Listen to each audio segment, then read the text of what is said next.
All right, last video for this for this PowerPoint. Sorry there's been so many. It's just these are hard to explain, and I've not found great videos online or other explainers, so I figured I would just make them and it would be quicker. So I apologize for so many videos that you have to watch, but I'm hoping that this will be at least somewhat helpful to you. So the last piece of this section is kind of measuring what we call dialectical tensions in a relationship. And these are basically things that are fighting each other within ourselves and then also between somebody else. So think of it like if you're looking at two people, you're thinking about like three rubber bands. You know, you've got your rubber band, you've got the other person's rubber band, and then you've got your rubber band in the middle. And so there's all these different tensions. And the problem is that these tensions can cause difficulties in a relationship. And so it's important to know how to manage those relationship tensions and how they can be good and how they can be bad, et cetera, et cetera, et cetera. So what are some of these tensions? Well, there's a bunch, but I'm going to have you focus on three, all right? Because it's the ones in the book. And honestly, I think that if you understand that we have these kind of differing tensions in a relationship, it works out. All right, and I am going to be on page 136 in your book, 137. So if you need a little bit more on this, that's where you should read, okay? So the first tension is openness versus privacy, all right? And if you think about this, everybody has a need to connect with others. You know, we have a need to share with others, to be open, but we also have a need to keep things to ourselves as well, right? You know, there's just some things that we don't want to share. And so internally, we have this tension between openness and privacy. But some people have a higher need for openness and some people have a higher need for privacy. And this is going to happen throughout all of these examples, all right? So let's say I am a fairly open person, but my really best friend is more of a private, kind of close to the chest kind of person. Well, that could create some tensions between the two of us, right?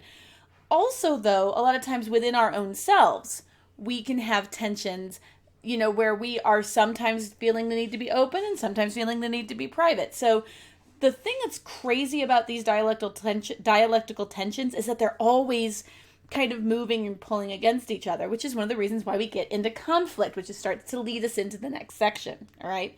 Autonomy versus connection. We want to be our own person, you know, and then we also want to be connected to others. And this is a really big deal in romantic relationships because sometimes you've got somebody who wants to they want to have their own day. They want to have like a girls' night and they want to be able to go out. And maybe the other person's like, no, you know, your place is to be here with me.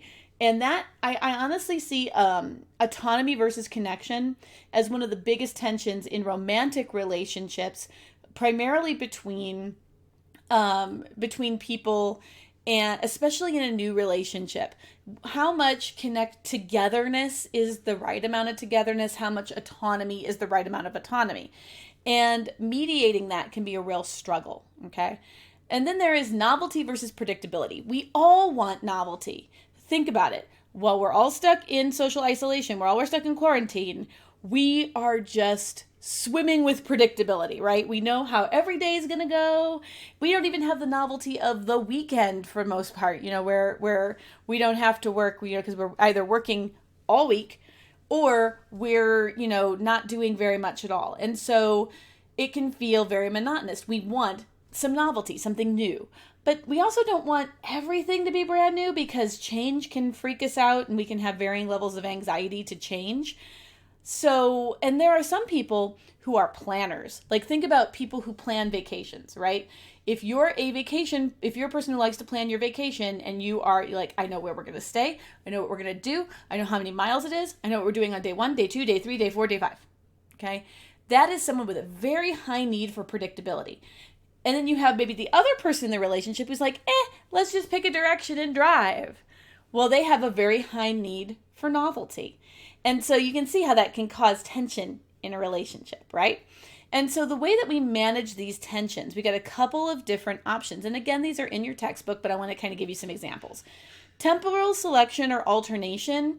Alternation is the one that I see a lot in a lot of relationships, especially with novelty predictability, where you get stuck in a rut, predictable, predictable, predictable. And it's like, oh, we're really getting stuck in a rut. Let's go on a cruise. And then, and then they come back. That's alternation, right? Where they're back and forth. And that isn't always the best way to manage tension, but it can be useful if necessary. Temporal selection is this idea of like, I'm going to be tolerant of this tension for a while, and then we're going to have to pick a specific time to make it better. All right, hopefully that makes sense.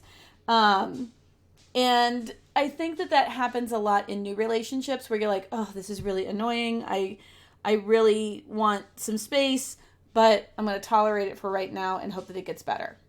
Okay, that would be temporal selection as well.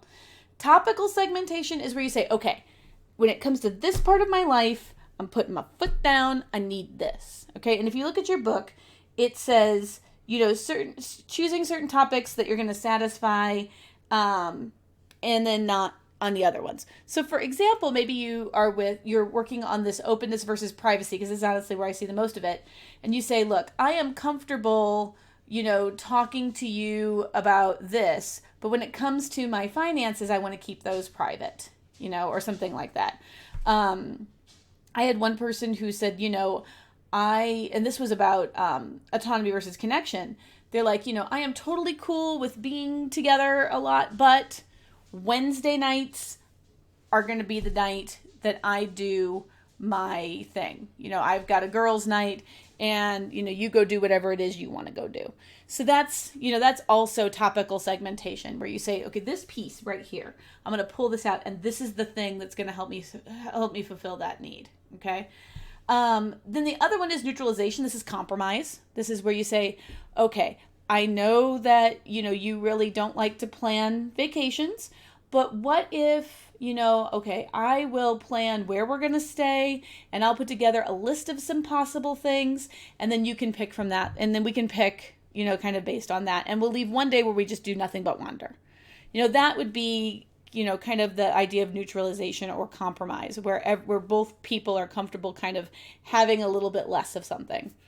And then reframing is where you rethink what your needs are and what would fulfill that need. So for example, my husband, when it comes to novelty versus predictability, my husband growing up, he was born in Turkey, raised in Germany and Canada, and then lived all over the United States before settling in St. Louis when he was 8. So and then even after he settled in St. Louis, he moved houses a lot. So he was always kind of moving and always kind of getting something new and being very novel.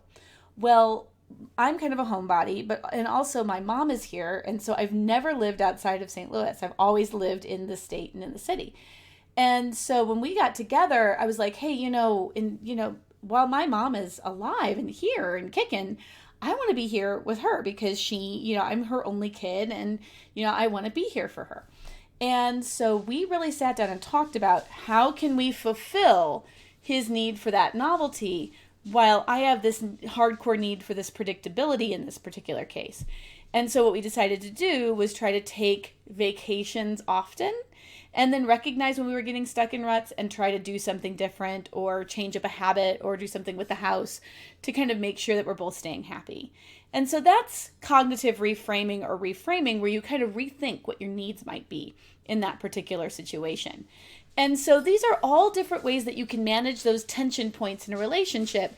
And by knowing what those tensions are and what your style is, you can usually help prevent some of these conflicts from occurring. And the conflicts are what we're talking about in the next section. So I'll see you then.